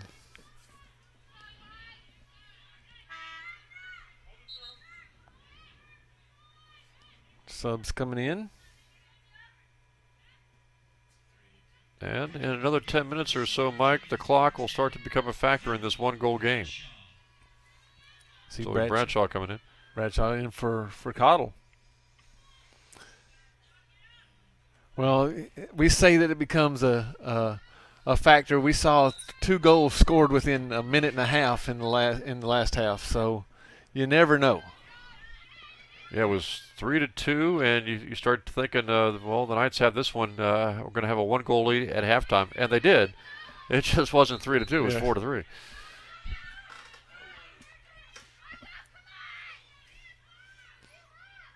Melissa Sanchez with the throw in, but it got away from her teammate. Oh, nice pass by Nakamoto to Sorensen. And a great run by the Knights. You can see them all over the place if we can just make contact now. That pass just a little far up the right side, though, Mike. Yeah, too far for Slade to catch up to, but they do have the throw in. Quick throw in, too. Got away from Sarah Foster.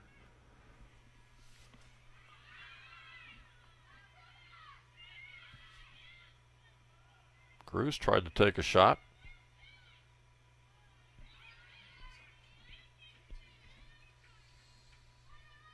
Yeah, I don't know if that was what she really wanted to do, is try to take the shot there with 2 or 3 defenders right around her, but get a corner kick out of it anyway. And I'm sure if we ask Valerie tomorrow, she'll say that she was trying for the corner to make sure that it went off and the Knights get the corner kick. Sorensen tracks it down, brings it out to Powell, shoots it back in. Goalkeeper right there to stop that ball. Skipped by the defender, number 21, Melissa Sanchez, and then you have to start wondering, is the goalie going to be paying attention? Here's Zoe Bradshaw, can't reach it though.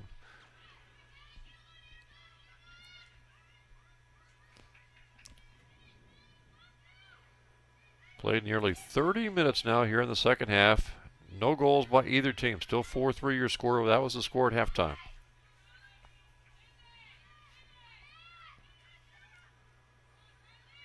Sorensen trying to work out of trouble and get into the offensive area with Cruz now, who loses it from behind, and Averett takes it away.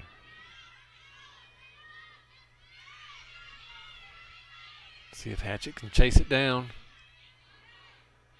Nice play by Hatchett to take it away. Yeah, nice 50-50 ball, and Again, Hatches is another one of those strong defenders. Used her body to just pretty much wipe the offensive player off the ball. Now here's Nakamoto with a long shot. No teammates there down with her on that offensive pursuit there, Mike, so maybe she thought that was her only option, I suppose. Yeah, I don't know if Shaylee really knew where she was exactly at on the field. I think she may have felt like she was a little bit closer than what she was.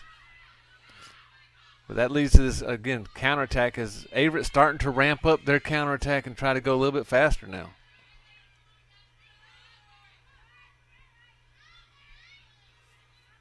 Corner kick for Averett now, and again, dangerous situations. The Knights really have to make sure they clear the ball out and clear it properly.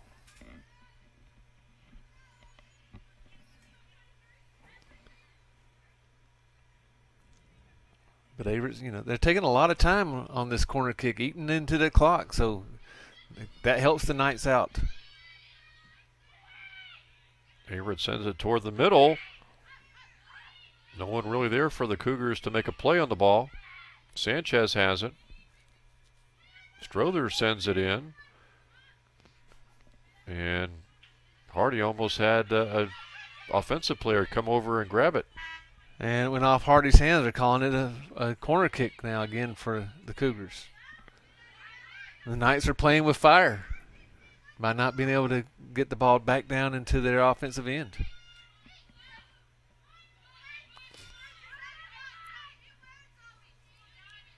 Southern Virginia trying to get win number 3 of the season. They came in 2-5. Averett 0-3-1. Kick towards the middle, right past the goal. No one there for Averett to really strike it. Well, there was one Averett player that went running right past it, just mistimed her run and was actually early. So Gamby checks back in for the Knights.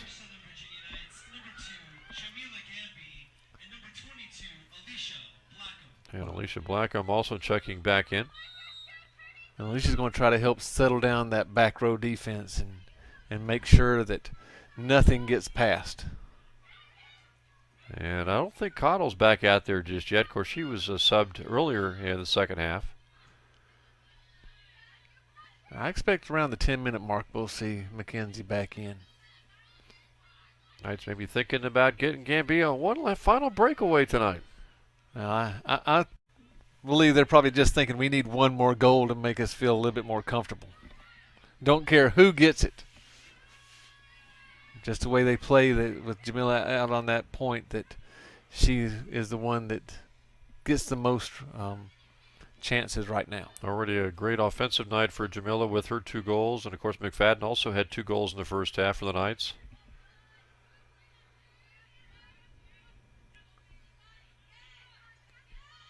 Cammy Miller can't stop the Averett player, and that shot just sails wide.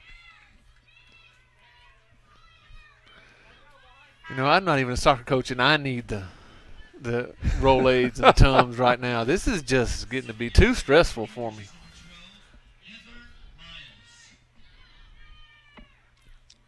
It seems like every time Averett strikes the ball. If you're a defender, you can't have a lapse, any kind of lapse in a 1-goal game like this. Yeah, it just seems like every time Averett strikes the ball, it's going toward the goal, and you just never know what's going to happen.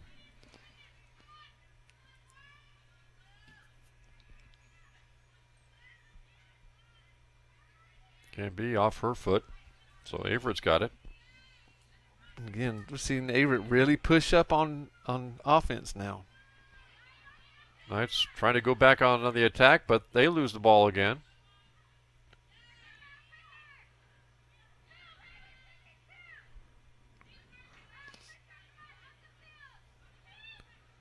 Knights handball there. Knights just aren't able to clear very cleanly in these last couple minutes. Can't seem to also really get a passing game going here to try to control the ball and maybe run some clock too. Yeah, the touches aren't very clean at all. Seems like everything is just jagged and disjointed.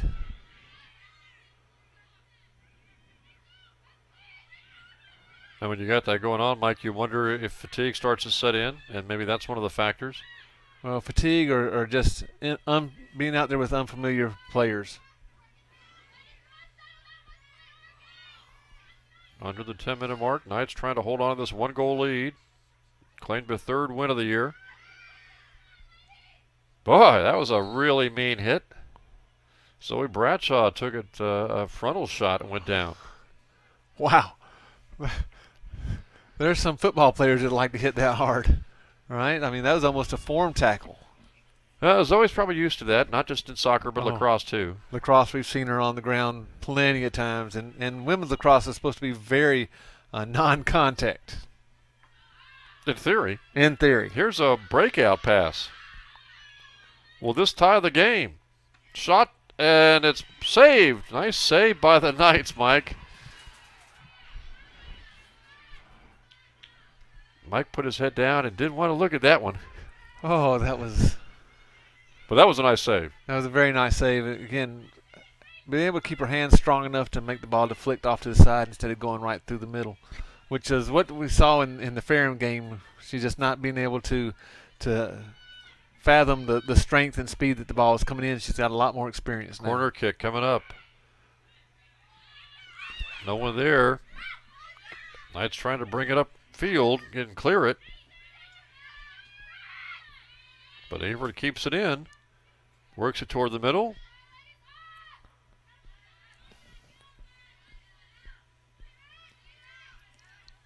Yeah, just a lot of these passes just not very crisp and sharp, just leading the player way too much. Here comes Cottle.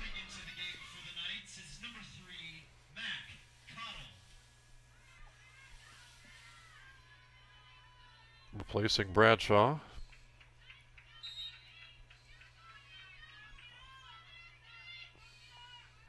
And now the Knights are 7:45 away from win number 3 of the season. If they can hang on to this 1-goal lead. Nice challenge by Blackham. Able to take the ball away. Gets it over to Sorensen momentarily, but she can't get it upfield. Back comes Averett. Shot towards the goal, and it's just off to the right. Good angle on that shot, Mike. Yeah, nice job going for the near goal post there. Just would like to see Carmel move a little bit more with more urgency.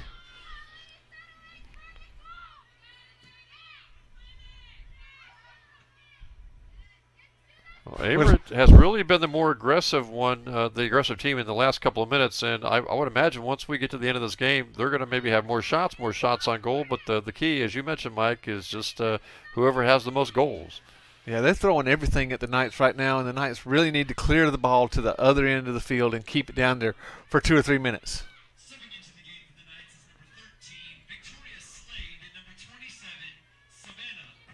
So Pullum and Slade will come back in for the Knights with 6:30 to go. I think with the exception of maybe Blackham, that the starting lineup is back in.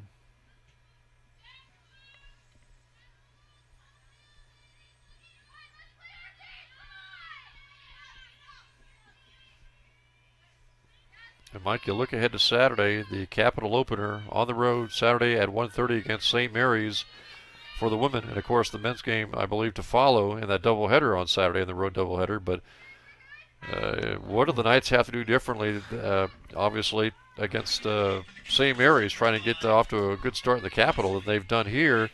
Had a good onslaught of offense in the first half, scoring 4 times, but no goals here in the second half.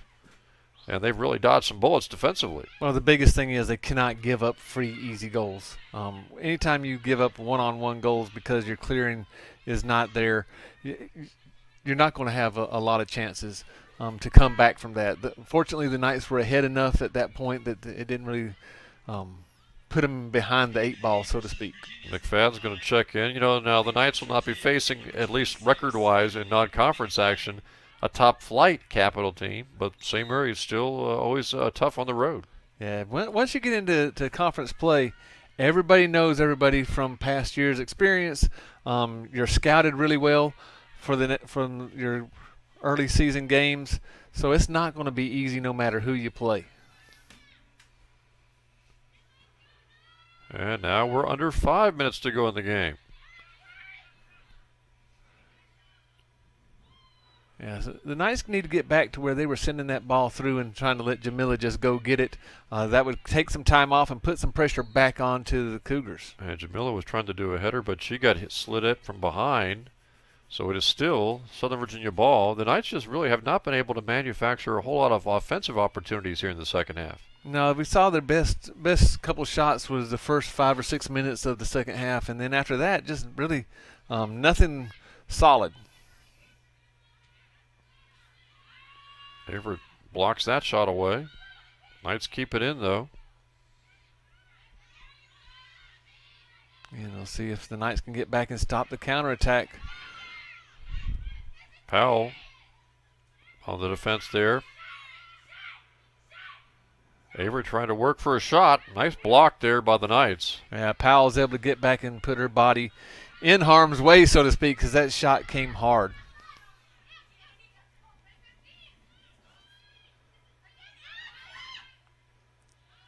Averett with a miss hit there.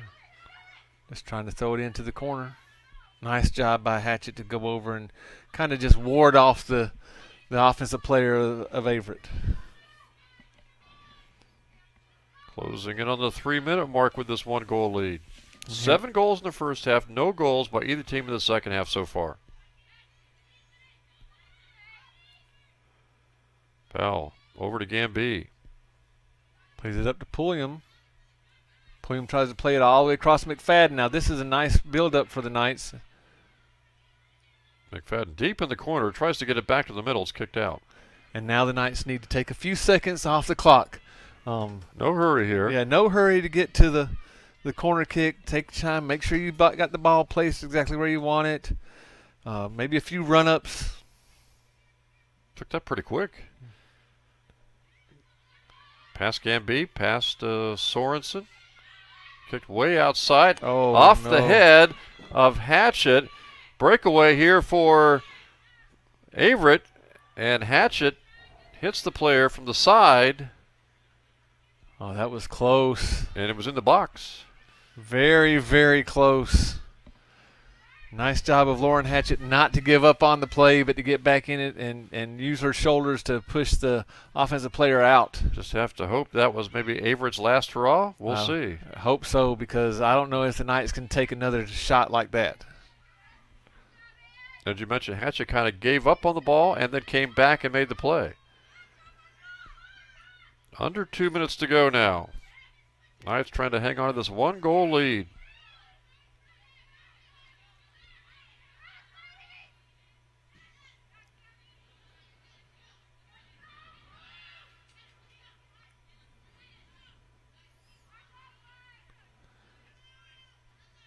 A nice clear down to the other end would be great right now. Guaranteed to run off a little bit more clock if you can do that, Mike. They tried to get it up to Gambee, but she wasn't expecting that pass.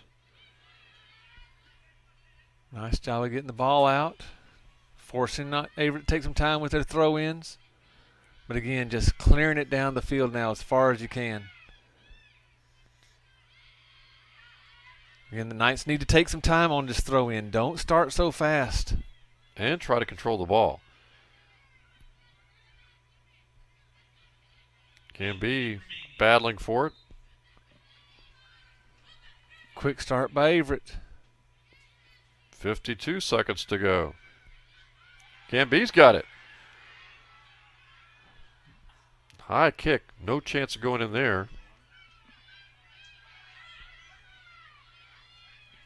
No, but she's taken off about 20 seconds now.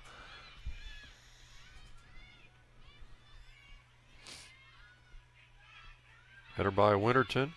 Clock's down to 25 seconds to go. Just don't let anybody behind you, Mike. That's right. And I think this is where they're going to miss. Oh.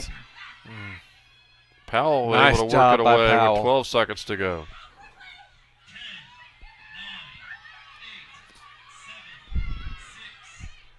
Corner kick in a hurry. And they get it off, and that's it. Southern Virginia, Mike, hangs on for a 4-3 victory. The score at halftime was 4-3. The final score is 4-3.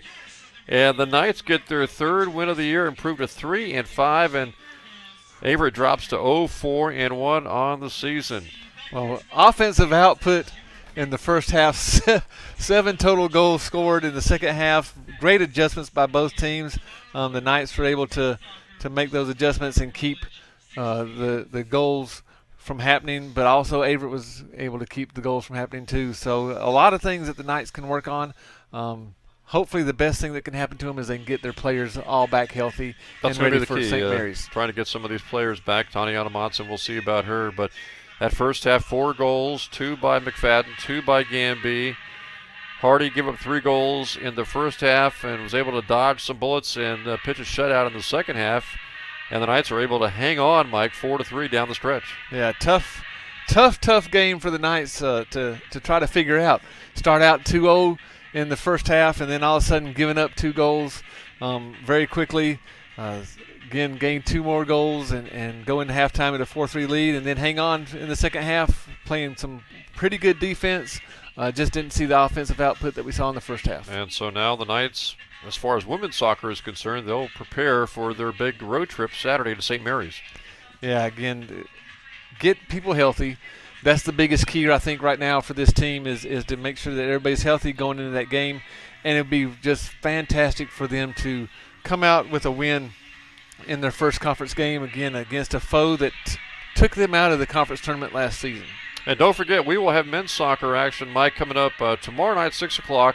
The Southern Virginia men's soccer team getting ready to host Bridgewater Wednesday, 6 p.m. We'll have that one for you. Another tough game for the Knights men's team, another tough ODAC opponent. We'll see how the Knights have made some adjustments since the last time we've seen them, and hopefully they'll come out with a win.